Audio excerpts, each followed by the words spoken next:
Welcome to On the Bauble podcast episode 32. I'm your host, Sabasa J. Ueda, and with me is my co-host, Yuki Lee Bender. Today we're going to be talking about how to draft the ninja class in the Outsiders draft.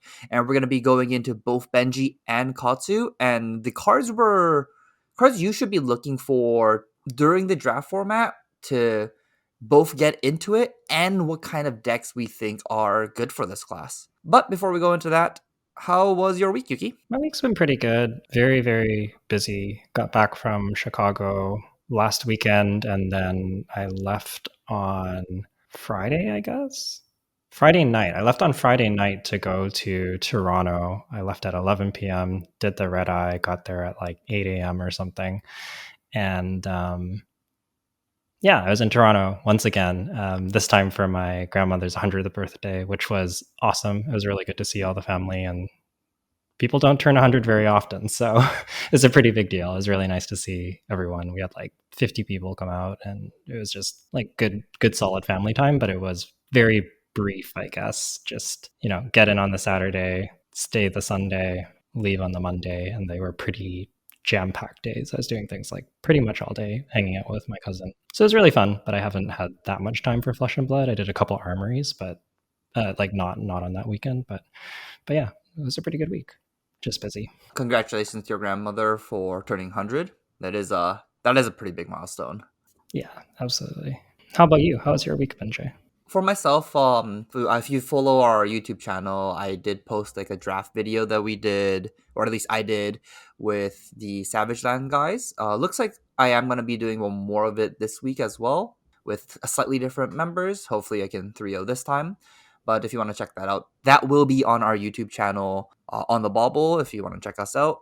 And we also, on Sunday, did 4 drafts of Outsiders. The local guys are preparing for the Pro Tour coming up in Baltimore, so it's just draft practice for that. And I think we had some good takeaways from that draft, honestly. Like, it was pretty productive. I think the main thing would be all 6 heroes pretty playable and worth considering in this format. And it's not like in Uprising draft where I think most of the Vancouver crew was on let's force Fi and try and, get the most broken Fi deck because I just had like one of the highest win percentage. And depending on your pool, if there was like, Fi was undervalued by any of the players at that pool, you could get like a broken Fi deck and 3-0 the pod.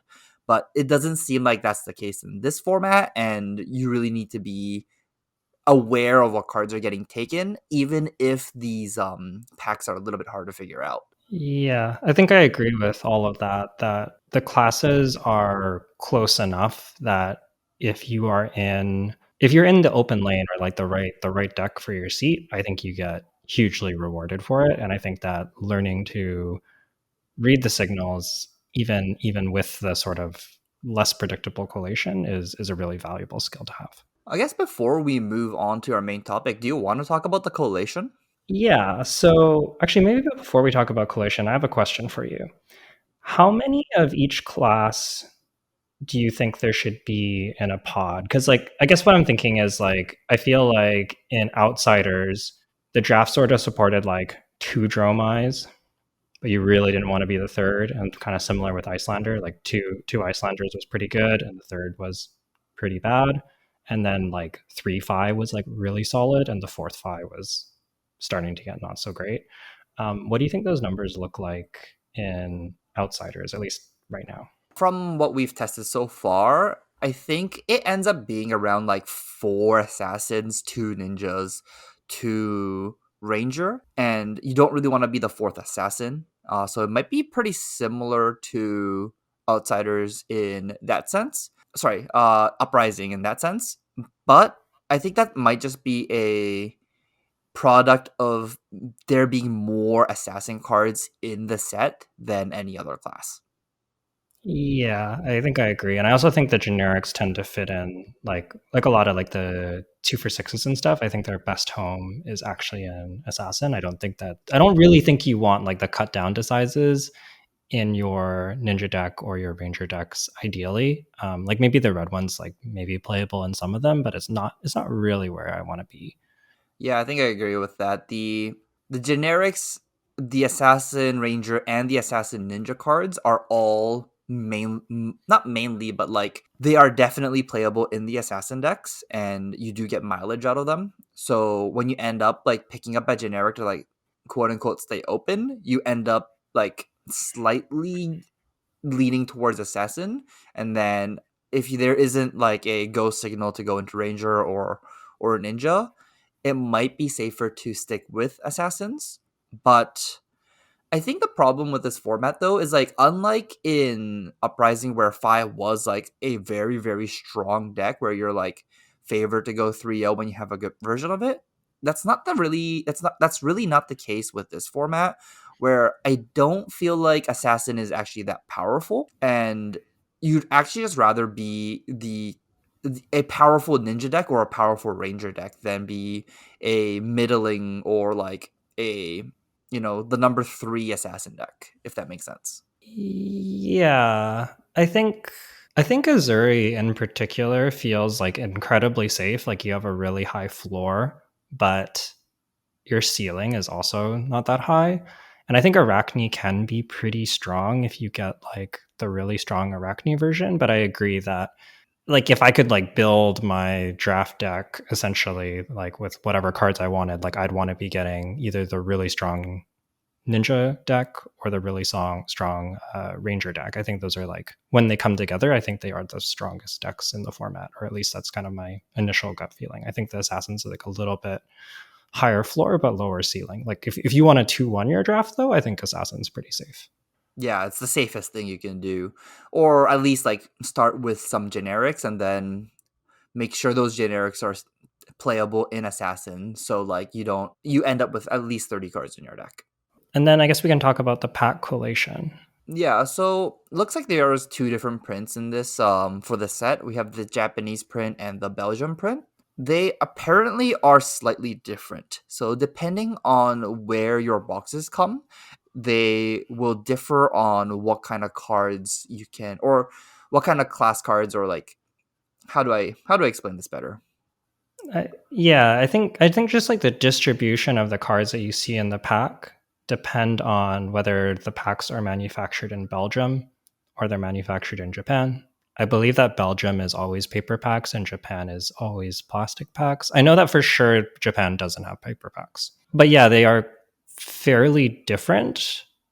My understanding is that the biggest differences are so you always have 3 to 4 generics and then 5 or 6 class cards. My understanding is that Japan is almost always 2 2 2, so 2 of each class, and that Belgium can have up to 3 of any class. Like there'll be 3 2 1s, and sometimes you can even get 0 of a class and wind up with like 3 3 0. So it can make it appear as if something is not open when in reality there was just never any class commons of that particular class. Yeah, to go into a little bit more detail of the Belgium, because that is the boxes that I've been drafting with. Mhm. So there's 14 cards in the pack.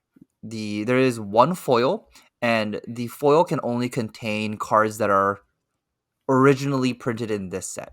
So all the reprints cannot come in foil, or do not come in foil. So you don't get Seek Horizon Red. You can't get Seek Horizon in foil. You can't get Ravenous Rabble in foil. You can't get Come to Fight in foil. Those generics don't come in foil. There is the one equipment slot that is just consistent throughout both Japanese and Belgium. There is one rare slot that is a rare or a mythic, and then there is technically two hybrid slots. One should be ninja assassin, and the other one should be ranger assassin. But these can be replaced by rares of a specific class.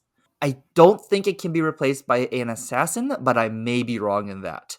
From what I can see, it can get replaced by a ninja M or a ninja R, or it can be the ranger assassin slot can be replaced by a ranger R or a ranger M, but not an assassin M. From at least what I've seen so far, which is why you have multiple rare or mythic packs, and it can get quite confusing on what gets picked, and you do need to be very aware when you get multiple rare packs, as the second rare in the pack could have replaced these dual class cards.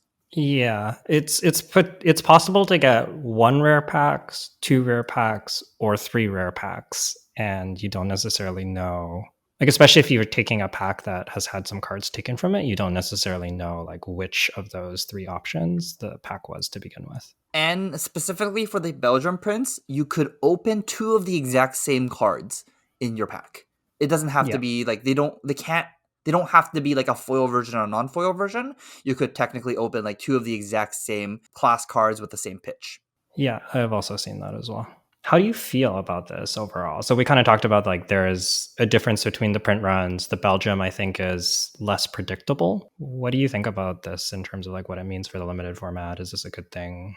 My initial take is I would prefer it to be a little bit more consistent, so then it makes reading the pack a little bit more impactful, and we will actually get like a because of the Belgium print run being so erratic, you could get a pod where it's probably correct to be like the three ranger pod, or like a even maybe even like a four ranger pod if all the packs are weighted towards ranger, which I don't think is a net positive overall, but it does give some interesting decision points of like when you see a three pack ranger, when you open a three ranger cards and no, let's say, ninja cards, it is a cool, not a cool thing, but like an interesting thing to note on your wheel to make sure that you are like properly recognizing what cards have been taken and what cards haven't been taken.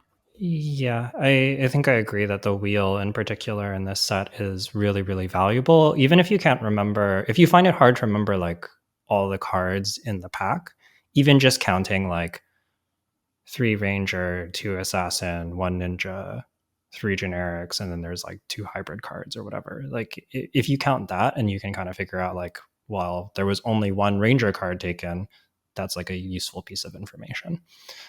So I think you're kind of looking for that. Yeah, that's that's probably the only thing you can do. And the other thing would be like don't base any of your decision off of one individual pack. You have to base your information through multiple packs because there are multiple very powerful cards. There can be multiple very powerful red lines for a single class, and just because there's a card you would have first picked is still in a pack that's like, pack one, pick four, doesn't necessarily mean that hero isn't getting drafted. Yeah, I think that's true. And I think I mostly agree with you, but I might differ a little bit in that I don't know if I actually dislike this. I think that it's actually okay. And in some ways, I kind of like it. It just feels like you need to kind of rely more on context rather than just like counting cards and like in Uprising, you could like pretty much like count cards and figure out almost exactly what was at the table. And I think it being like a little bit more contextual and needing to rely on like more data points does make for like a pretty rich drafting experience. Like in a lot of ways, it feels closer to drafting Magic to me, where you're more looking for like not just like a powerful card that maybe comes late, but also like consistent signals. So like I might note like, oh, I'm drafting Ranger and now I don't see much Ranger. That could mean that there's Ranger's cut. It could also mean that this pack just had weak Ranger cards, and maybe I speculate on something else, and I get a little. That way, I have options. You know, like if it's like pick four, like maybe I speculate on another class card, and it gives me some options down the line to see is Ranger continuing to be cut, in which case somebody's probably drafting it, or was it just that pack and then Ranger's back open again, and I can actually just continue drafting Ranger. So I actually kind of like the variability in it, but I do think it's perhaps a little bit awkward that there's like two different types of packs and we don't know which one's going to be used for Pro Tour, and that part's like not great, but I actually don't mind the more variability in packs. I think I kind of like it overall. Do you like it because it's like an extra hurdle you have to like pass through? I just think, hmm, I guess I just feel like drafting the like when you're reading signals, I kind of like it being a little bit more. like contextual and feels based than just like purely here's how many cards are missing and you can like count exactly what people are in. And I guess that's kind of where I said it like reminds me of Magic Draft, where I think like in Magic Draft, like you're not really looking to be like, oh, like you're not like counting like how many of each color there is. Like sometimes you do know like density and like that can all matter, but you're not really being like, oh, there's like clearly like this color drafter because there's like one card missing from that class, like or from that color. Like that's not really what you're doing. It's more about like trying to find the cards that fit into your deck and making sure that the archetype that you're drafting is open. And I feel like that's kind of the like from the limited drafting I've done, that's kind of the vibe that I get from outsiders is that it's a lot more about understanding like which deck is open for your seat. And it's like a little bit I don't know. I just found the counting of the class cards just like a little bit on the nose. And like when the collation got super figured out in Uprising, I don't know that I didn't like super love it. Like it just made the draft feel really on rails because you can just be like, okay, there's like a Fi and an Icelander passing to me, so I guess I'm gonna pick Dromai, and like that's fine. It just felt a little formulaic and stale. Whereas I feel like this feels a little bit more. There's more to think about in the draft format or in the draft process in particular, which I've been enjoying. But I don't know. Maybe my opinion will change when I draft it more. That's fair. That's fair. It is. It's not. Yeah, I do agree with you on Uprising. It did feel that way, and it was, and it felt a little bit worse too because it's just like almost always like, oh, I see two Fi cards missing, so I can't be Fi, and I'll be like, which one do I want to be, Dromai or Icelander? Or I'll be like, oh, the guy to my left isn't Fi, so I guess I pick a Fi card. And it does if you Yeah. do like multiple drafts a week, it does get stale very quickly. Yeah. Maybe this is something we should definitely revisit this a little down the road. I'll be curious to see how we both feel when we've drafted this set. Like, because right now, like, I'm probably at like 5 to 6 drafts. You're at like what? Like, I've done about 11, 10. yeah, I was gonna say like 10ish. Yeah. So, I'd still say that we're kind of in like the getting a feel for the draft format where like it usually feels like pretty good, but you're also getting your first impressions. And I'll be curious to see where we're at after like 30 drafts, 50 drafts kind of thing. How are we going to feel about the draft format down the road? Yeah, that's true. What's really funny though is you say this like I'm like 10 drafts in, you're like 5 drafts in, and like to some casual drafters, like that's the number of drafts they do like in a month or like 2 months of the format. Yeah, yeah. I think there's a lot of people who may only draft the format 5 times or 10 times, and that's all that they do. So, it's all contextual. Jay and I are definitely pretty hardcore limited players, I guess you could say. And I'd imagine that there's a range in our listeners, but I would imagine that already, if you're listening to limited podcasts or limited oriented podcasts, you're probably like at least a little more enthusiastic or interested in draft than like the average player, I would imagine. That's fair. That's fair. Okay, let's move on to our main topic, which is how to draft Ninja. Let's start with like a general playstyle of Ninja. What do you think you're looking to do in the Ninja deck? Yeah, so I think sort of like I guessed from the sealed episode, I think that Ninja, due to a lot of cards blocking two, usually wants to be aggressively oriented. I find like a lot of my hands, I might have like like 1 3 block I can block with, and otherwise I pretty much want to be playing my cards. Like all your 2 blocks are much better on offense than defense, so it does usually mean that you're aggressively leaning. I think that there are some ninja decks sometimes that have more 3 blocks, and those are probably the better ones because you have a little more flexibility. But generally, you are going to be leaning aggressive just due to the low 2 block count. The high 2 block count. Or sorry, high 2 block count, low 3 block count. Yeah. Yeah, I kind of agree. It's Ninja. I think in this format is the aggressive deck. I guess in almost every format, Ninja is tend to be the most aggressive deck. The main thing I think with Ninja would be how can you utilize Kodachi very not well, but like how do you utilize Kodachi well?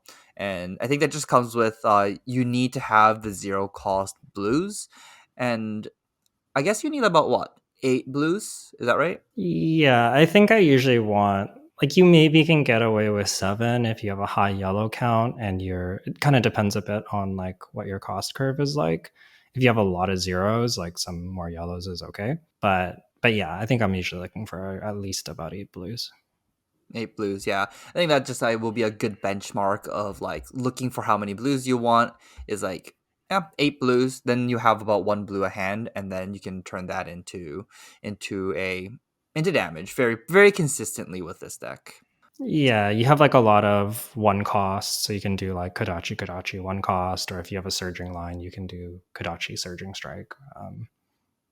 Just like the extra resource from pitching a blue is almost always worth the damage from Kodachi, and the Kodachis are like pretty close to unblockable. If your opponent's blocking Kodachis, like you're very very happy. So it's like pretty close to unblockable damage. Yeah, it's very good. The Let's talk about cards that you want, or like good cards in the set at common and rare for ninjas. Let's start off with the hybrid cards actually, because these are probably the cards you're going to be picking early. And I guess before we move into that, let's talk a little bit about how we think some of these hybrid cards fit in this format. Actually, I think that a lot of the hybrid cards, and actually even a lot of the generic cards too, while they are technically playable, like the generics are playable in all 3 decks, and the hybrids are playable in like the assassin ninja cards are both assassin and ninja cards, and you can play them. I've found that a lot of them are often kind of like secret class cards where they really fit best into one deck. And there's some notable exceptions to these that are like more flexible. And I think the ones that fit into multiple decks are probably like among the best cards to be picking in the set because they are so flexible. But there's like a lot of these generics and hybrid cards that depending on what deck you're playing, you don't really want them. yeah, it's just like as an example, I think cut down to size yellow is a card that is playable in all 6 heroes, but the yellow one is, I think, actively pretty bad in Rangers. It is not a card I want in Ninjas that often. It's like begrudgingly playable, and in Assassins, in Arachne, I wouldn't really like it, but then in Uzuri, this card is like I would actively want as many yellow cut down to sizes as I could get my hands on. So like even just this one generic card, just a yellow cut down a size, it technically can go in all 6 decks, but it really feels like a Uzuri class card. Yeah. And I think that I think like one of the things, if you're not already doing this, that you should start doing and will reward you a lot if you start doing it is thinking about not just like what decks can this card fit into to the class, but like what deck do you want it in and what deck does it excel in? Because a lot of these excel in like only one class or only one hero sometimes, even kind of like Jay was talking about with cut down to size. And we don't have time to go into all of them. We can touch on some of them as they come up throughout the episodes, but I think just like the more that you're thinking about this and trying to place them in their ideal homes, the better you're going to do in this format.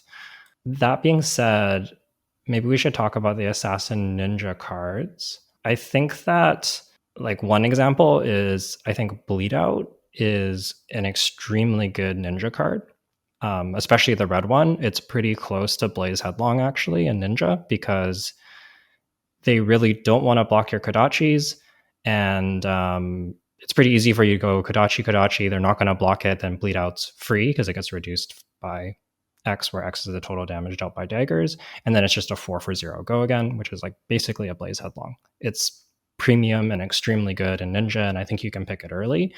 But I think that this card is like, I don't want this in my assassin deck. And the big reason is that people are actually incentivized to block your spider's bites. And the 2 cost is really awkward because if you're ever, like, let's say that you're trying to go pitch a blue, spider's bite, Bleed Out. If they block that spider's bite because they don't want to have their like hand nerfed or they want to be blocking with multiple cards, you suddenly can't play your Bleed Out anymore without pitching an entire extra card. And it's like, even the red one is like pretty close to unplayable in Ninja, I feel like. Or sorry, in Assassin, I feel like. It's like really bad, whereas it's really, really good in Ninja. Yeah, like your best case scenario, or not a best case scenario, but like a average scenario for this card is spiders bite hitting, then it's a 1 for 4 go again, which is like honestly pretty good if that's the case, but it being a super conditional 1 for 4 go again is a little bit not where you want to be, I guess is what I want to say.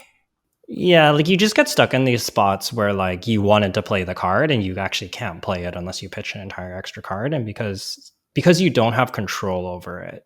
Like it's not something you set up, it just depends how your opponent blocks, so it ends up being like really really poor. That being said, which class cards are you looking for in Ninja? Sorry, hybrid class cards.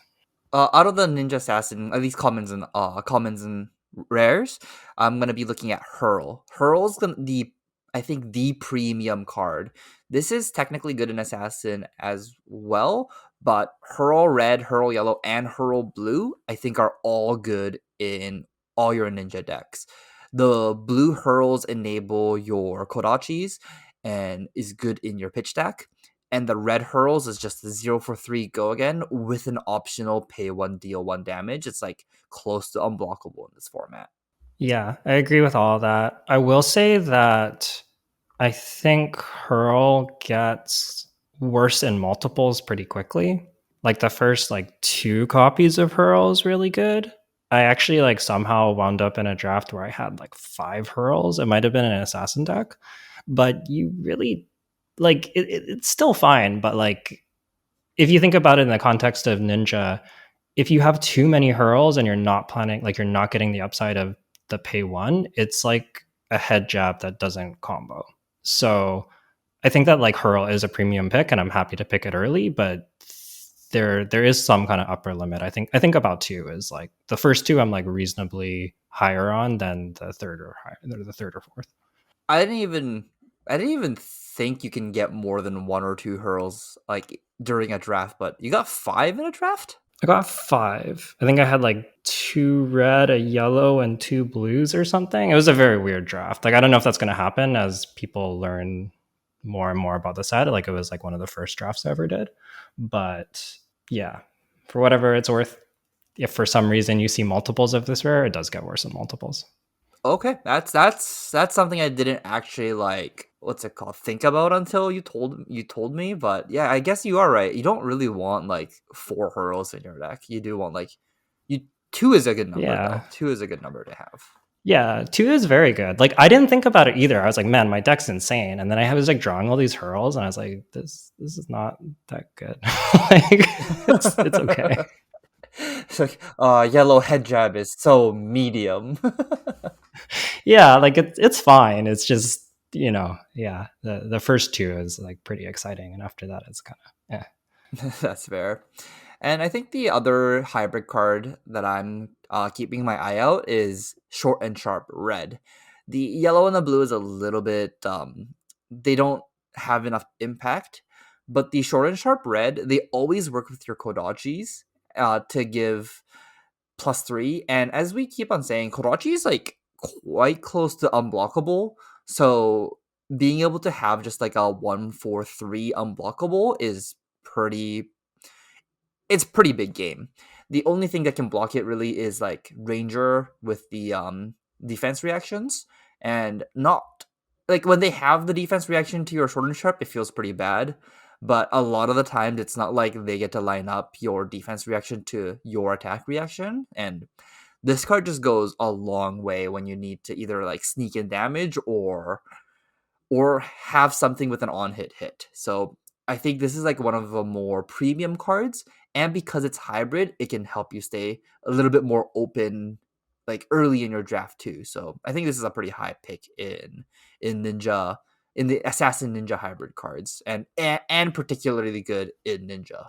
I haven't been drafting this card highly, but hearing you talk about it makes a lot of sense. And I've been thinking on my most recent draft that I kind of wanted this card. Another thing that comes up with this is just like turn zero, if they short and sharp their Kodachi, like because like often you can't block the first Kodachi, and if they just Kodachi short and sharp and you just take four turn zero, It's like really bad. It actually happened to me. Yeah, it's just like, huh, I just lose 4 life. Okay. The other spot where this card is pretty sick in is exactly Benji. Short and Sharp's second line of text is attack. Action card with 2 or less base power gets +3. You can just attack for 2, they can't block it, and it's just pump 3, they take 5. It ends games. Yeah, the other thing I think that's really relevant against Benji is like a lot of people actually bring in brush offs against you, which are pretty good. And like sometimes if they brush off your yellow be like water that you're relying to hit to get your combo line, like it feels bad. But if they brush it off and you short and sharp, like it's like I think they just lose. Like they're because brush off doesn't prevent 3 damage, it prevents it if it's 3 or less. So if you make it like up to a 5 and their brush off just doesn't do anything and they just discarded it, like that's almost game losing. So Yeah, attempt to block with this block with this card. Oh, actually, you that card blocks for 0 now and you take extra damage. yeah, it seems very, very good. So this is definitely a card I want to draft a little more highly, I think. And let's move on. I think that. Oh, sorry. Before we move on, any other ninja assassin hybrid cards you like? I think those are the main ones. We also touched on Bleed Out. Like I mentioned, Bleed Out was pretty close to Blaze Headlong and Ninja. I think Red Bleed Out is like strong enough that I'm willing to first pick it. I don't think it's like the best first pick, but It's close. It's pretty close. it's close. Yeah, like certainly in like the first 3 picks, like I'm pretty happy to take a Red Bleed Out again, like as a Ninja card. Not it's not really much of a hybrid card. Yeah, yeah.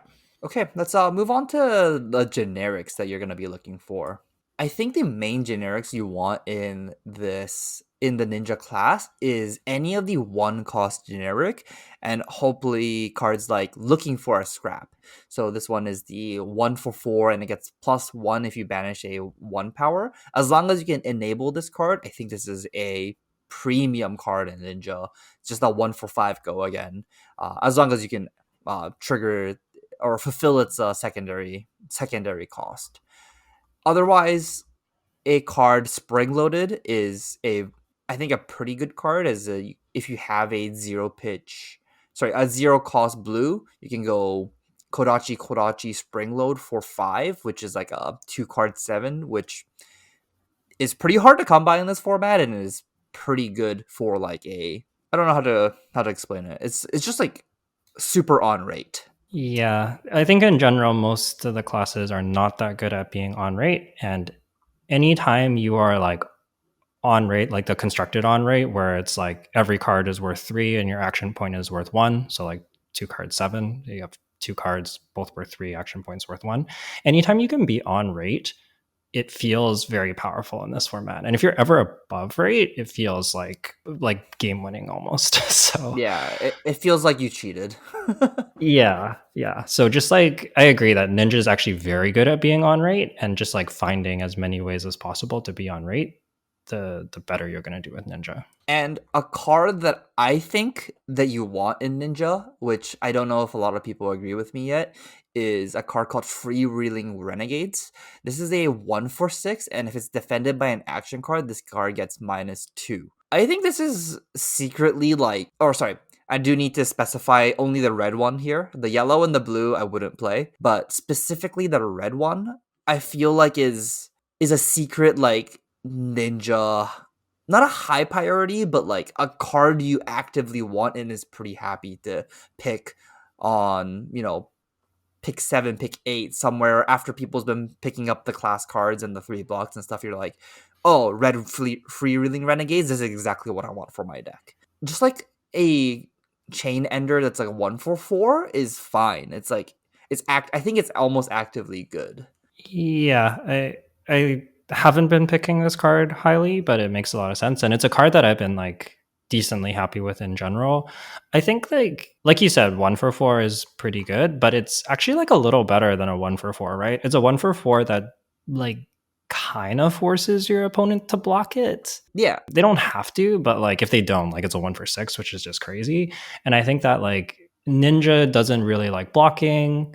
Ranger likes blocking sometimes, but like very selectively. And I think just like sometimes forcing them to feel like they need to block or lose big value when they don't want to is like pretty strong. Like if you're making them choose between, I have this like head jab that I'd like to, it's like a red head jab, I'd like to play it for 3, but instead I have to block with it for 2, because otherwise I like miss out on that like 2 points on the freewheeling renegade. Like that is pretty strong. Like you've actually cost them, you've kind of like made them lose a point of efficiency, so it becomes more like that 1 for 5. And I think just like anytime you can kind of force your opponent to block is pretty strong. Yeah, and speaking of head jab, a line that I really enjoy with Freewheeling Renegade is like, obviously you use your Kodachis earlier in the turn, but if you attack with a head jab, they're somewhat forced to block with they're forced to block your head jab if you're a Katsu and if you have a card in hand still. Or like unless they get to like unless they're planning to block out the combo card that comes after. If they block the head jab respecting the Katsu trigger, and then you attack with the freeing renegades, it kind of is quite awkward to like break up your hand to block this card. Yeah. And I think it having to be an action card can matter as well. Like a lot of the ninjas are drafting like rainbow razor's edges. And I think the card's very good. It always blocks for 3. You can just like tack it on to a stealth effect to push an on hit. It's really, really good. But that's like often a card they want to be blocking with. And if you just like this doesn't the power doesn't get turned off by reactions, or similarly it doesn't get turned off by defense reactions. So if they're just wanting to block with their one defense reaction, like they're not getting full value out of that card. Yeah, and that does happen enough. Attack for 1 for 6. They block for just like with just razor's edge, and they still take 3.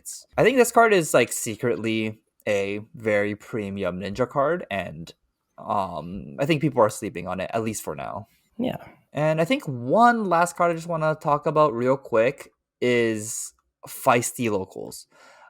Specifically the blue ones to enable your Kodachi. Out of all of the generics you're looking for to enable your Kodachi, like for your blue count, I think Feisty Local Blue is the 0 cost blue at common or rare that you're looking for to play. Maybe Infectious Host might be a close second, but I do really like the blue Feisty Locals because it is a 1 power card that can turn on looking for a scrap when you do end up opening this card a little bit later. And surprisingly, it's hard to get 1 power card in your graveyard to enable looking for a scrap. And just like increasing that number of 1 power blue zeros is somewhat important. And I would pick Feisty Local. If I had a choice between like a Feisty Locals and an Infectious Host, I'll probably be picking up the Feisty Locals blue before that. Ooh, interesting. I'm not sure where I'm at between those two specific cards, but yeah, I definitely agree. Like if you compare it to like Seek Horizon, which is also like a 0 for 2, I think I'm also on Feisty Locals blue over it because of looking for scraps. Okay, now let's move on to just being these heroes specifically. Like how does Benji play like, or is there specific cards that Benji's looking for? Yeah, so it's interesting. I think I'm still figuring this out to some degree. I've drafted Benji twice and I've actually never been Katsu, but I think that the cards that make me feel like I'm Benji instead of Katsu in particular are yellow Twin Twisters and yellow Be Like Water, I think are really, really key. The Twin Twisters line is just very, very strong. So you often pick the, if this hits, your next attack gets +1 on your Twin Twisters. And if you can do that and line it up with like the follow-up back heel kick, which is a 3 for 0, then whenever it gains power, it gains that much +1 if it combos with Twin Twisters. You can go like Kodachi, yellow Twin Twisters, my next thing gets +1, then back heel kick gets 2 from the Benji trigger and 2 from the Twin Twisters trigger, and it comes in for 7. So you're doing like 1, 1, 2, 7, which is 3 cards for 11 damage, and like 4 of it, like the 2 Kodachis and the Twin Twisters are like pretty much unblockable, and then the back heel kick they like kind of have to block. And I think anytime, like I think the key to Benji is like you want to be like poking with this yellow starter that they can't block to chip them, and then you want to be having a follow-up that they feel like they have to block, ideally with multiple cards, and that kind of helps make up for you having really mediocre defense. Like you want to play your like 3 card hands, block with a 3 block, and then do this like 3 card hand that comes in for like 10 or or 8, or like you just want to be like pretty good on rate, and that's kind of what I think the deck's trying to do. Yeah. Benji, because it starts with 17 life, if you aren't being either on rate or above rate, you could fall behind if your opponent is presenting, just like, even if they're presenting, like, if they're trading damage with you, you're gonna fall behind because you have 3 less life. You just need some way to be above rate one way or another. So exactly as you said, like 3 card 11s, 2 card 7s. You just need to be looking for these specifically, or you're gonna fall behind. Yeah. The other lines that the kind of like common play patterns that I really like in Benji, I think the head jab finishers are also really good in red. So 1-2 punch and repost, the red, I think are both really, really solid. And I think you want these in red because if you do the yellow head jab or you do like a yellow be like water, you go like Kadachi Kadachi, be like water, pay 1, naming head jab, and then you come in with 1-2 punch for 4. That's like, okay, so you've done a 3 card 8, but if they don't block 1-2 punch, it's an extra 2 damage, so it's actually a 3 card 10, and the breakpoint of 4 pretty much demands 2 cards. Like they technically can give you an equipment, but because Benji has like all this unblockable 2 powers and like your yellow twin twisters and stuff, I think if you're getting a card and equipment, you're actually pretty happy. And I think like repost is good for exactly the same reason. Or is it repost? No, it's recoil. Recoil. Recoil. I don't know what I'm on about. Anyways, recoil's the head jab combo ender that comes in for 3, and if it combos with head jab, then they put a card from their hand on top of their deck. So exact same idea as 1-2 punch. What about the Descendant Gustwave Bonds of Ancestry line? What do you think about this in Benji? I think you still want it. I think in particular, you really want Mask of Many Faces to enable bonds. I actively want 1 bonds in my Benji deck, even more if I can get it, but like at least 1 bonds. And I think that even just the gust wave is fine. Like it's like slightly below rate leg tap, but if you're getting a bonds to combo off of it, it just ends up not mattering. When you're drafting bonds, you do need to make sure that you have ideally like some of the 3 for 0 3 blocks. So like all those combo enders that we were just talking about, recoil, 1-2 punch, and back heel kick. You want to have like ideally like one of them a whole bunch of copies so that you can easily tutor bonds. But I think like looking for that is really important. And I'm pretty high on Descendant Gustwave in general because you're pretty good at getting yellow Be Like Waters.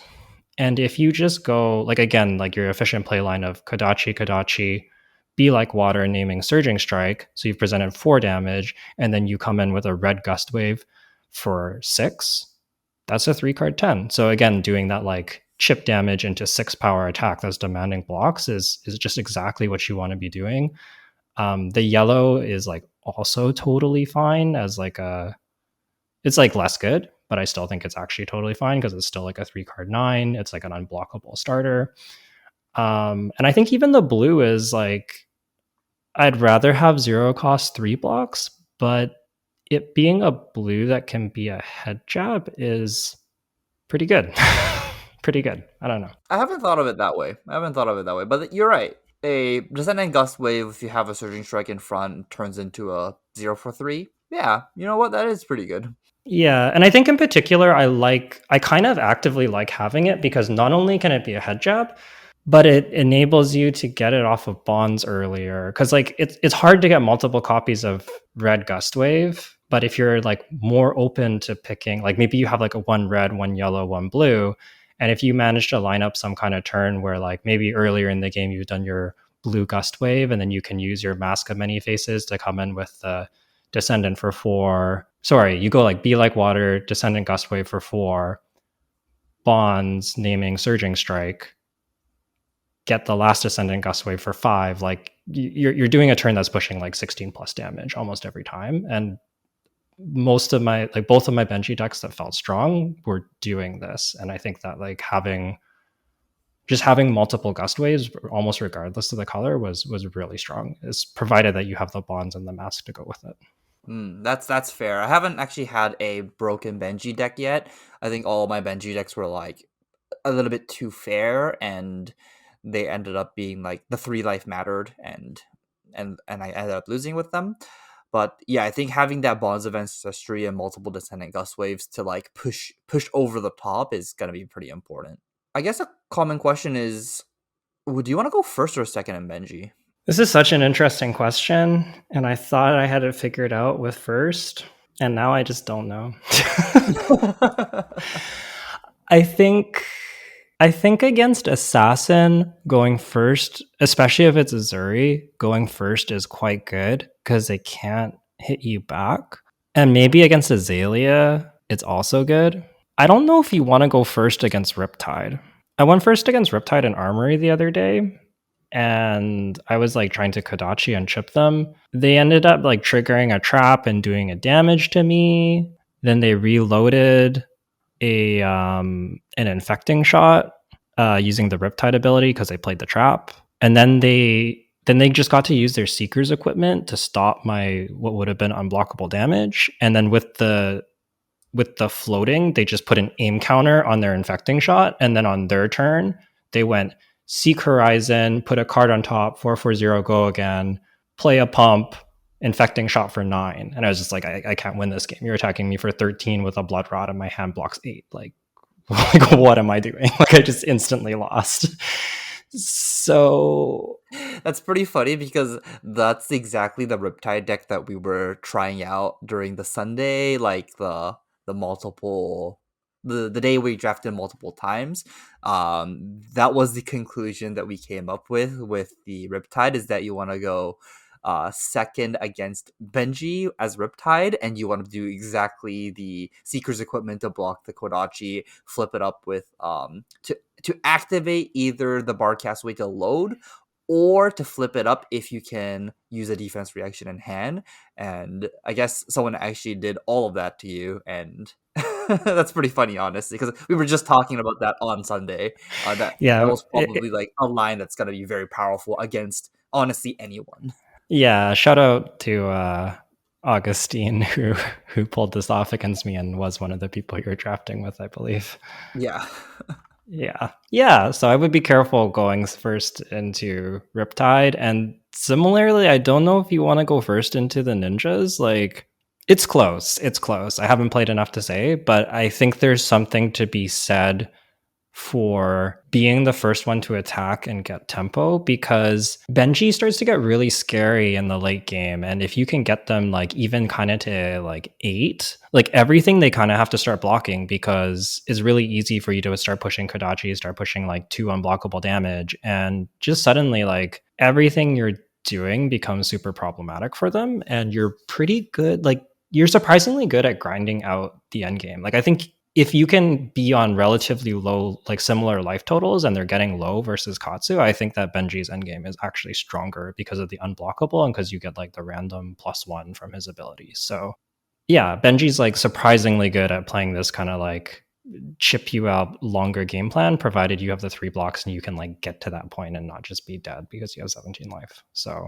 Yeah, I think against Benji, if you're at 4 life, you're probably dead. Like, if you're not ripping out Benji's whole hand, and while you're at 4 life, you're probably gonna get Kodachi locked and having to block every Kodachi they attack with, and that's just not a spot you can win through. yeah. And like sometimes even if they give you like 2 cards, like they give you 2 cards and they go like 1-1-2, and it's just like, man, like, what do I do? Like, Yeah, it's so true. Or like, it's like at 4 life when they attack you with the first Kodachi, do you block it or not? It's just like, huh. yeah, it becomes really tough, and I think you need to be pretty careful. So I think that like as Benji, you want to find a way to get them down low quickly. Having a big turn is a great way to do it, and three blocks actually play really well in the deck. If you have a bunch of three blocks, it's very, very strong. And I think you might want to go second more than you think. And I think it comes down to like how aggressive the deck you're playing against is. If they can push a lot of damage, I think you'd rather just go second and get tempo and force them to start blocking. Because like because of the threat of that low life threshold, it makes it really untenable for people to just like take 7 off of your back heel kick. Like they just can't really afford you because they're in lethal range in like 1 to 2 turns if they do. Okay. I think a question would be how many damage or how much unblockable damage do you think you need to do as Benji to be like wanting to go first? So like under my like at least like theory, if you're doing like 2 unblockable damage to your opponent, all you're doing is like making the game 18-17 and then your opponent gets to go second. So like I don't know if that's worth it. So like at what point does it become pretty good to go first as Benji? And like how much life do you really need to chip away from your opponent to make it feel like, oh yeah, I'm doing it going first with Benji? I think it might be like around 4. If you can do about 4 and an arsenal, you have to get the arsenal. If you don't get the arsenal, it's no good. But if you can do about 4 and arsenal, it feels okay.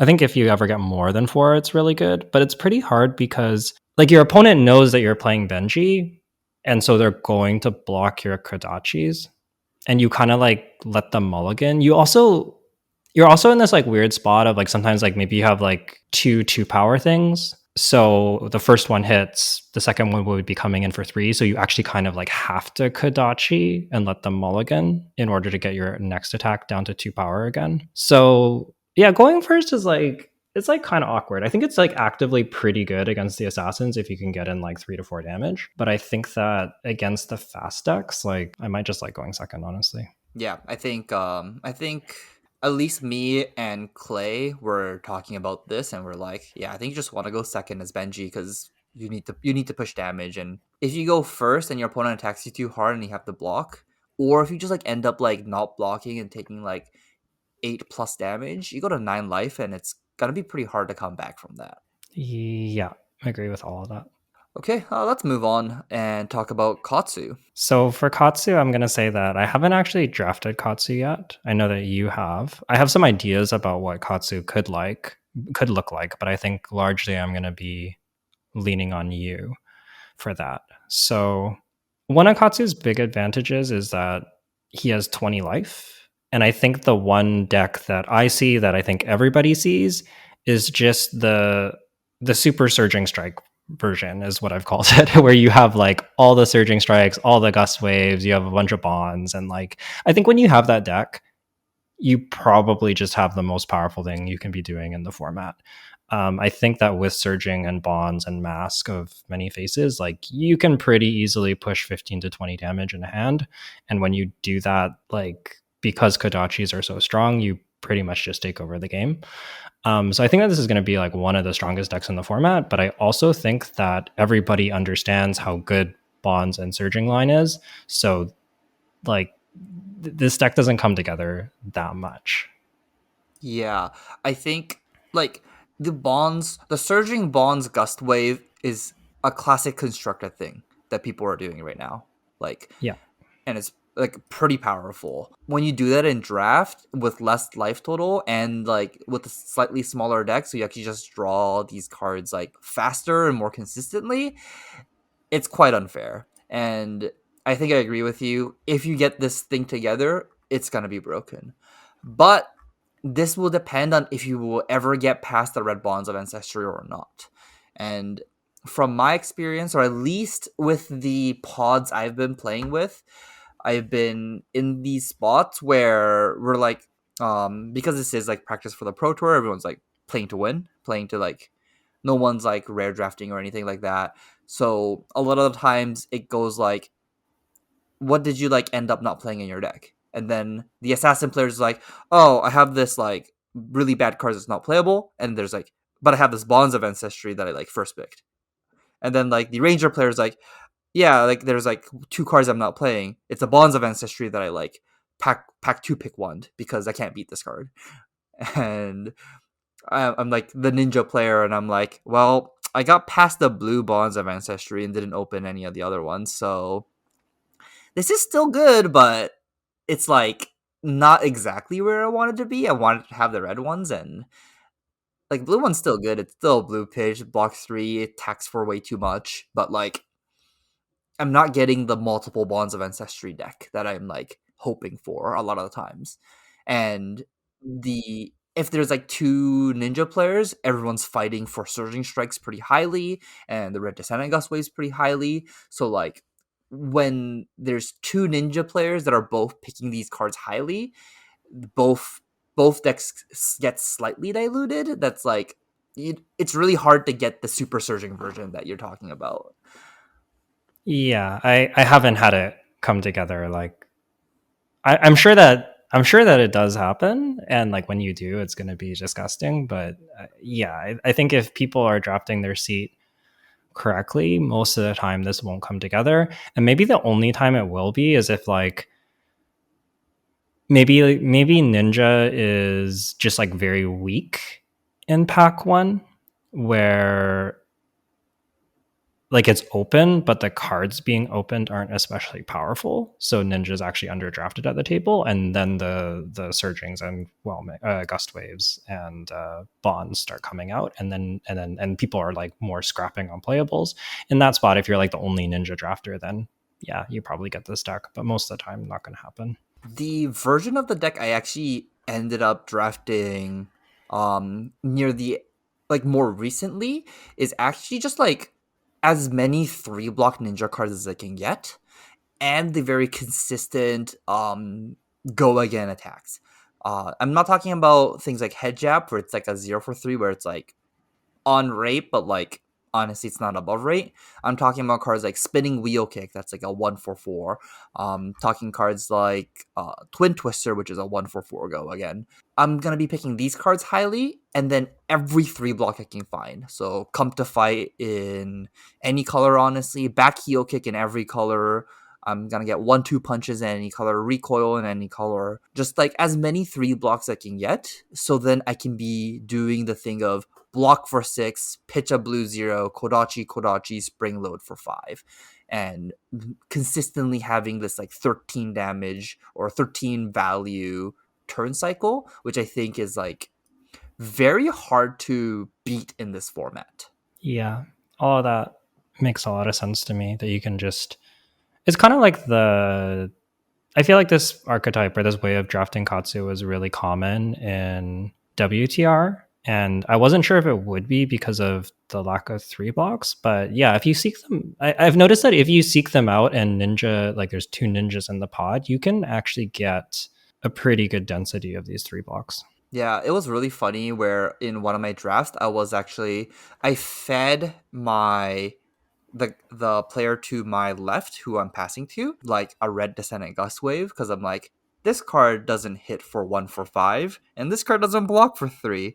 I'm gonna pick a blue back heel kick and I'm gonna pass the descendant gust wave, and then he ended up with like a 6 descendant gust wave deck because I was just giving it all to him, but my deck just had like 15, 16 3 blocks, just and then the non 3 blocks were all like spinning wheel kicks and twin twister and spring loaded the 0 cost blues. So like all of my offensive turns I'm hitting for 7, and I ended up 3-0ing the pod because my deck was just like significantly more consistent, and my opponents weren't presenting these like 13-point turn cycles where I was doing 13 or 14-point turn cycles with like red looking for scraps because all of my 0 blue blocks are also 1 power, and like the deck basically came down pretty solidly. And I feel like if you can get enough 3 blocks, and if you think the people in the draft pod is going to be passing you these ninja 3 blocks like yellow back heel kicks, I think this is a real deck. Yeah, that's super interesting. I'm just hearing you talk about it. I'm pretty sold on this. This sounds pretty good. Um, I'm curious, are you playing cards like does Come to Fight fit in this deck because it blocks three? Like, are you happy just to have three blocks that you're like not as interested in playing, or is it like some colors of Come to Fight? Like, what about these like non-ninja three blocks? Yeah, every three block. Anything that says that has the three value on the bottom right hand corner of your card that is legal to play a ninja is I am very happy to play. Red come to fight is great. Yellow come to fight is a little bit mediocre, but honestly, it's still blocks for three. And when you get the three block value of it against like either other ninjas or um other other rangers, it feels great. And particularly come to fight doesn't get debuffed by spider's bite. So this is actually like the premium three block you need against the assassins anyways. So come to fight premium in this deck. I would almost come to fight is one of those cards where I'm like pretty happy to pack one, pick one if like there's no like overly broken card in the pack, just because it goes pretty well in all six heroes, or it's like a safe card to like I'm not unhappy with a blue come to fight in any of the six heroes, if that makes sense.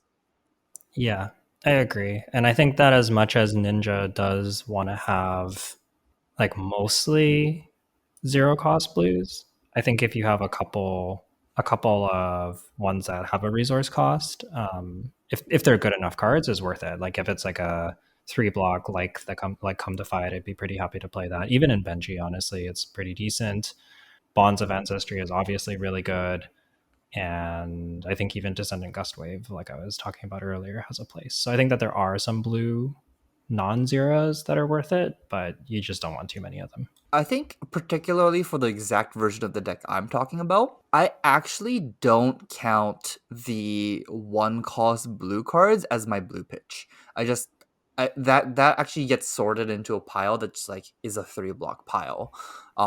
And same with like yellow Bacchio kick is like that's I'm typically not attacking with it and I'm typically not pitching it. So it just is in a pile of like this is purely a three block card in my deck pile. And because of that, I think this version of the deck ends up with like 12 or 13 blues.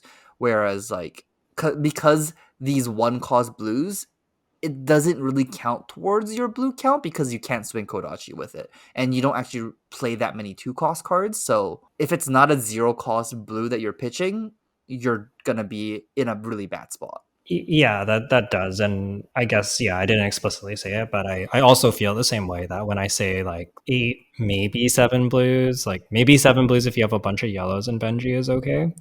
But I think that, you really do want to have like seven, at least seven zero cost blues. I'm not really counting the one cost towards that, but you can include like a couple of extra blues that are one cost.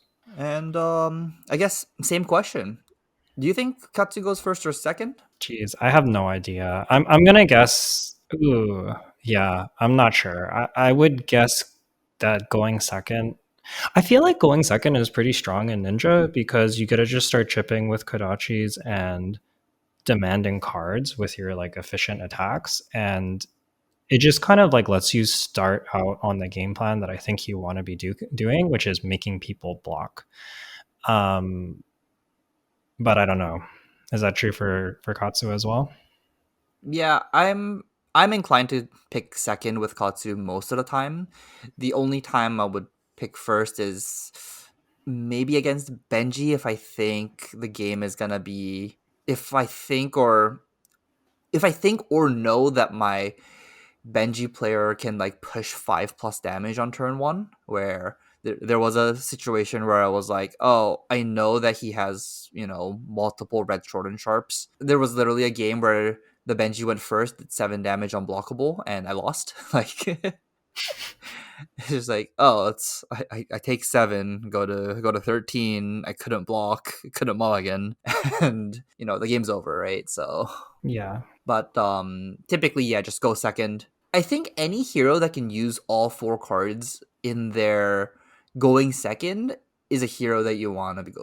Sorry, how do I say this better? I think you want to go second if you are a hero that can convert all four cards in your hand efficiently. Yeah. Because like assassin, you can spiders bite and it's okay. Like spiders bites are like they're better. They're definitely better than one damage, but they're also not. They're not Kodachis. Yeah, exactly. Or like if you're like a ranger and sometimes you go second and you can't actually like if you don't have any pumps, you just have like a four arrow hand. The best you can do is like load fire arsenal. And then you still have like a dead card in your hand. You're only drawing three cards, and that feels pretty bad. I think for Rangers specifically, also, is if you have Falcon Wings, I think going second gets kind of better if you have multiple red Falcon Wings. Because if you're ever able to load a Falcon Wing on turn zero, it's pretty good. Yeah, yeah, it's that can go a long way, honestly. Yeah, you just like get this free head job, and yeah, pretty good. Maybe one last thing about Katsu before we wrap up Katsu that doesn't really fit into any of our sections, but I was asking people about their sweet limited interactions, and this came up as one of the responses, and now it's just stuck in my head.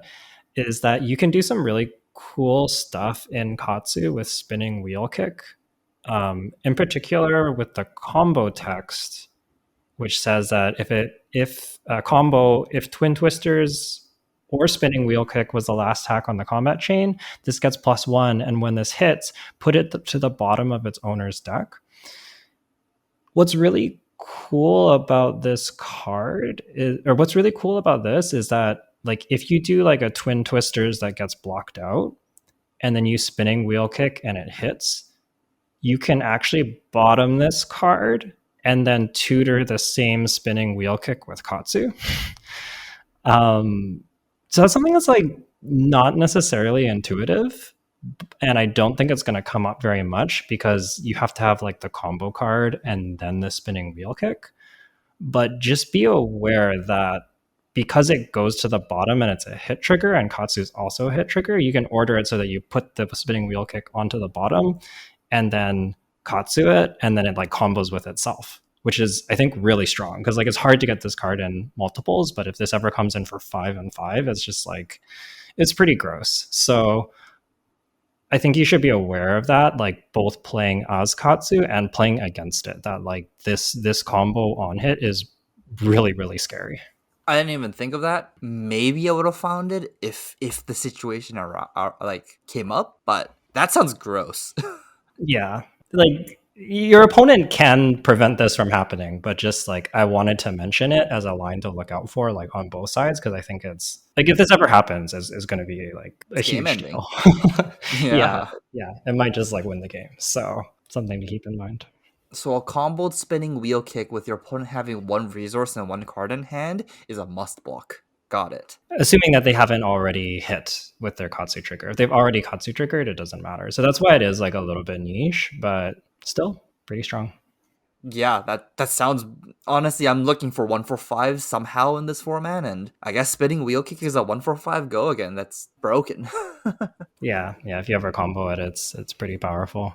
Okay, maybe wrapping up here, let's talk about how do you find yourself getting into Ninja? Like, so yeah, what are your drafts where you're drafting Ninja usually like? So I guess the card that's like mainly pulling me towards Ninja would be for both Benji and Katsu is Bonds of Ancestry and Mask of Many Faces. These are like if you can get a early Bonds or early Mask, I would be looking to see if Ninja is open or sending a signal that Ninja is cut. You know, like if I can get Bonds of Ancestry early and like a spinning wheel kick or Bonds of Ancestry into like a surging strike, reds, then that is like a spot that would be like ideal in moving into Ninja for me. What do you think? Yeah, I think those are like the most premium reasons to get into Ninja. I talked about Mask of Many Faces a little bit, but this card is just ridiculous. Like the biggest thing about this card is it allows bonds to be live very easily, but it also allows Gust Wave to be live easily, and it also lets you do like double Gust Wave turns sometimes. Like sometimes you can go like if you get the natural surging descendant Gust Wave bonds, you can name sometimes you can just name Surging Strike on the Bonds of Ancestry and then like go grab another descending gust wave and come in for 5 again. And it's just super gross. Just enabling these like weird combo lines that you can't normally do just lets you be way above rate. And it's just Blade Break 1. Like like you can also just block with it. The card is absurd. I would be very happy first picking it. I think it's the best equipment in the set by a lot. I think a lot of the equipment in this set is like not so good. I think this card is nuts. Yeah, I agree. I think mask is the best equipment in the set. Like it's common equipment in the set. Yeah, I did get the privilege of opening a flick knives and playing with it. Okay, nothing beats flick knives, but mask of many faces is the best common equipment in the set. yeah, and I don't think it's particularly close. Like I think it is head and shoulders above everything else. Honestly, at common. Yeah. Is there any like commons that would pull you towards ninjas? Yeah, I might consider cards like Red Surging Strike, Red Descendant Gust Wave, maybe even Red Twin Twisters. I think are all reasons to draft Ninja at common, specifically the Reds. So, and the way I kind of think of this is like your unconditional go agains, like your go again starters that cost one or more are the ones you want. Like you don't really want to be getting into Ninja for the head jabs, but you do want to be getting into it for any of the ones that cost resources. And I think for me, Gust Wave is like maybe not the highest pick, but I'm pretty happy picking an early Gust Wave just because of like the ease of like it gives you the option of being in the really nutty Katsu deck if it's open, and it also gives you just like I think it's really easy for Benji to make Gustaway work. And so it's like a pretty big pull into Benji, and I'm pretty happy to speculate on it if there's like nothing else better to be taking. Are you ever picking, let's say, like a yellow head jab, like early? If you're like, if you know you're probably like, maybe not early, but like you know you're probably a ninja, and if you have a choice between like moving towards Benji direction or Katsu direction, do you have a preference on which one you want to move into right now? Um, I think I guess I haven't tried your mid-rangey version. I think that if I can get like the super surgeon Katsu, that's going to be the higher priority. But I think that like interestingly, I don't think you necessarily have to decide super early. Like I think that you can kind of wait a little bit to get the yellow Be Like Waters and the yellow Twin Twisters. Like maybe around picks like 5, 6, 7 is where I'm starting to want to take them. Like I'm not taking them super highly, but if I'm if I already like if I have a Descendant Gust Wave and a Mask of Many Faces, and then there's like and maybe I pick up like a blue 3 block 0 cost. I think those are also like pretty high picks. Once you're already a ninja, if I have like a good start like that, and then there's like a yellow Be Like Water, I'm like, yeah, okay, that seems pretty solid. Like I'm pretty happy to do that and start leaning a little towards Benji. But I want to have like the other strong cards first. I don't want to be getting into the deck for Be Like Water or Head Job. Yeah, that makes sense. That makes sense to me. And I think also other reasons to be in this deck at rare is Red Bleed Out. We talked a lot about that card. Very very good.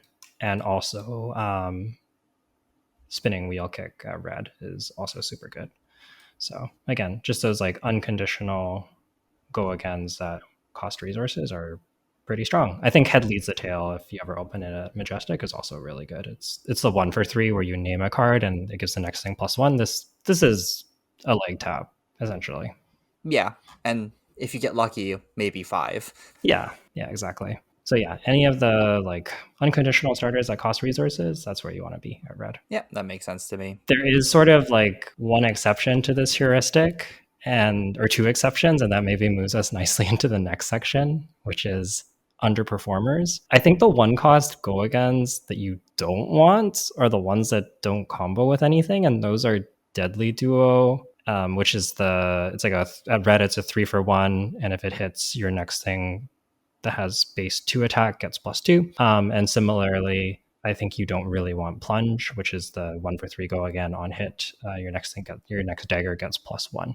I think that these cards are like okay at red, but they're not like I'm not excited about playing these cards in my deck. They're not cards I like. If I could choose how my draft deck is built, it would not include these cards. That's what I'll say about it. I think they're playable, but they're not like they're pretty fillerish. Yeah, that's fair. So I guess a common if somebody is like looking to draft Benji and they want to put yellow deadly duos in their deck because it is a one cost, two unblockable, and then the next attack gets +2 and +1 from Benji, so +3.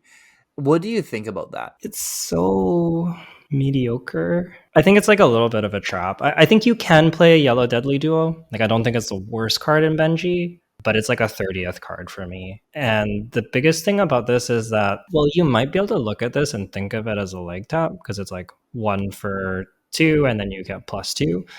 It having to target a thing with base power 2 or less is a pretty big deal. So, like, let's say that is like a head jab, and you go Kodachi, Kodachi, Deadly Duo, head jab. That's 1, 1, 2, and then your head jab gets +3 and comes in for 5. That means you're doing 9 damage off of a pitch card, Deadly Duo, and head jab, which is like fine, but also not great. Like, it's slightly below rate. You're not getting 1 for your action point. And that's like one of the better scenarios for this card. If you don't have the 2 base, like I think you want to be playing reds. And if you just like don't have the 2 base to go along with this card, it doesn't block for 3 and it's just 2 damage and you don't even get the +2. And I think like when that happens, it's like really, really bad. So for those reasons, I just feel like it's like at best it's fine. And at worst, it's like 1 for 2 go again that blocks 2. And you're just like, you're really sad. That cost 1. That costs 1. Yeah. It's just like, yeah. And I guess similarly with Plunge is exactly that, but it's -1 damage. Yeah. So At least yeah, Plunge is like, it's Plunge is like, consistently below rate. yeah, like it's yeah, it's never good, but at least you can't brick on it because like you can pretty reliably Kodachi. I think maybe like I think the one line with Deadly Duo that is pretty good is this actually works with Spring Loaded. So if you can go Kodachi, Deadly Duo, Spring Loaded, that's 1, 2, 5, 6, 7, 8. So that's like 3 cards for 11, which is actually very good. But I think that is like the only way to go above rate on Deadly Duo that I can think of. And because of that, I don't really want to include it in my deck. But yeah, it is good with Spring Loaded. I guess if you have like Deadly Duo Spring Loaded Tribal, like maybe that's a thing. But you could also just draw them in the wrong order or draw like multiple Spring Loaded and be sad. Yeah, like similarly, like Feisty Locals Yellow is pretty sick with these Dudley Duo if you need to include that. Where if you buff Feisty Locals, then your opponent is like almost forced to block it, and then it gets +2, so it's like even more threatening. So like pumping Feisty Locals in general is pretty good, but then playing yellow Feisty Locals is a little bit mediocre. And coming back all the way back to the card that I did want to include is blue Feisty Locals. Pumping blue Feisty Local pretty sick. Yeah, that's true. Yeah, 0. It's a blue 1 power attacks for 3, and then your opponent's like, oh, I got to block with 1 card, and then it gets +2. It's solid. Yeah, it's not bad. It's not good, but it's not bad. Yeah, I guess all of this is like a very long way to say Deadly Duo and Plunge kind of underperform. You can put them in your deck, but they are very much filler. They're not high picks, and don't trick yourself into thinking that they're really cool Benji cards just because they seem like they have the Benji thing going on for them, and just because Deadly Duo has Benji on the card doesn't mean it's actually good in the deck, sadly. That's so funny. Yeah, it's just like telling you, like the card is just like screaming at you, like this is a Benji card, and it's just fine. Okay, and just a couple of cards I want to mention that you should be avoiding if possible. And we've been talking quite a bit about needing to have about 7 blue 0 costs. There is a couple of exceptions, which would be Brush Off Blue. This card is pretty close to a trap. Like the first copy might be acceptable if you really need that blue count as a 0 cost, but if you ever are in a situation that you like have to block, this card will kill you. Like I had one of these in my deck once, and it was turn 1, and my hand blocked for 6, and my opponent just saw that I stopped blocking and just came at me for like 10 damage, and I was like, okay, I leak 4 or 5 damage, and I can't even use this brush off. I see. Just be aware that blue brush off is actively a card you want to avoid if possible. And similarly, a card called Scout the Periphery. This is just a 2 block blue card, which is significantly better than a blue brush off because it blocks for 2. But you'll basically never actually play this card as a card, so you'd rather have almost any other 0 blue card before it. So if you are in a spot where you can choose any other blue 0 cost, pick that before these 2 cards. Yes, agree with all of that. I think that these ones are particularly bad, and then I think that the rest of them are like pretty close in power level, and then the zero pit or 0 cost 3 blocks are like significantly better. So I think those are like kind of the tiers. Like you have like the 0 cost 3 blocks, you have like most of the 2 blocks, and then you have Scout the Periphery and Brush Off being notably worse, I think. And I guess the card we typically don't talk about mythics, but a card I just want to shout out is a card called Burdens of the Past. This is a generic action 0 cost, and it only comes in as a blue pitch, and it blocks for 3. I'll be honest, I have no idea what the card does, but it's a block 3 0 cost blue pitch. This card is great in Ninja.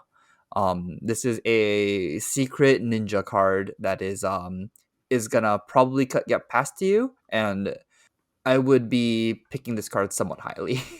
Whoa, I think this card's good.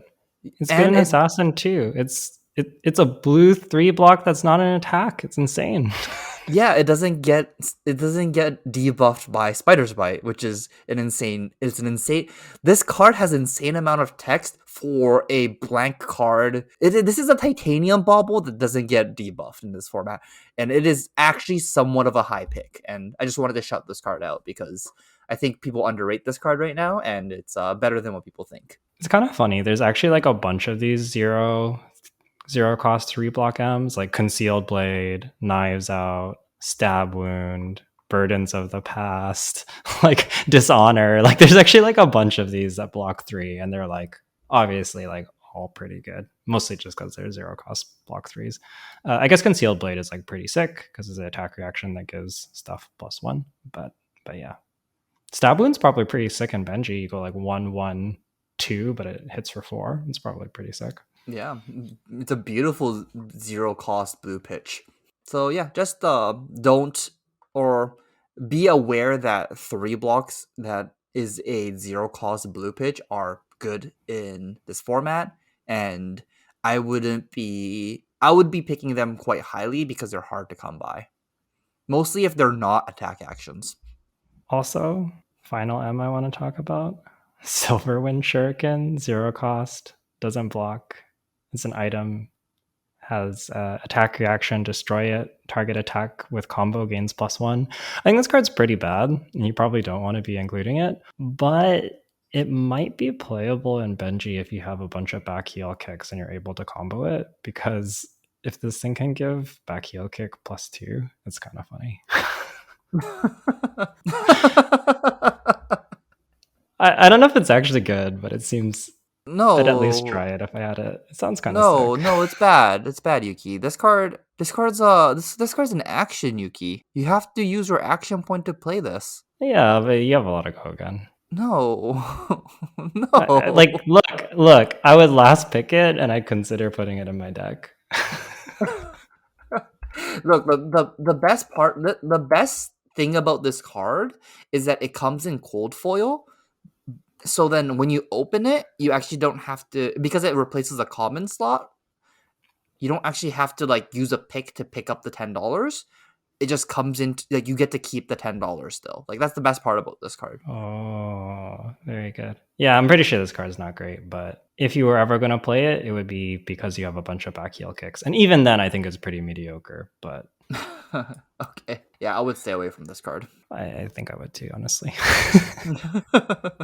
Okay, I All think right. that's everything we want to talk about with Ninja. Yeah, I think overall, I've actually really been liking Ninja in this set. It just feels like, I don't know. I think you do want to be like one of two Ninja drafters, but man, The ninja decks are pretty good when they come together. Like I think they're very powerful. Yeah, like when the ninja decks come together, or like if you're the only ninja drafter, if you're doing like less than 8 players, I don't know how anyone beats you. Yeah. Or if you're like Yuki and like open or get past 3 bonds of ancestry and Mask of Many Faces, and I'm like, oh, I'm like so close to winning, and then Yuki just goes, I take whatever damage you do, and I'm like, oh, you have a 3 card hand? It can't be that bad. Descendant Gust Wave, Bonds of Ancestry number 3, and I'm like, this is not fair. Like, I can't beat the third one. Like, this is not ever possible to beat the third comboed Bonds of Ancestry. Well, I think I had to block with one of them. Yeah, that's typically how you beat Bonds of Ancestry, is you make them block with it. And That's you still true. get value from it because it's the block 3. Yeah, card's pretty good. Yeah. Bonds of Ancestry, Mask of Many Faces, very, very good. I know we talked about them a bunch, but honestly, cannot praise these cards enough. They're so powerful. All right.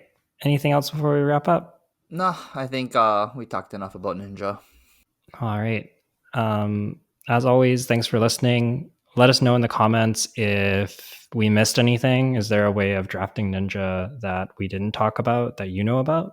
Is there cards that you disagree with? Maybe you're higher or lower on them than we are. Would love to hear about any of those in the comments. You can also reach out to us on social media. You can find Jay on Twitter at Ueda or myself on Twitter at YukiLeeBender.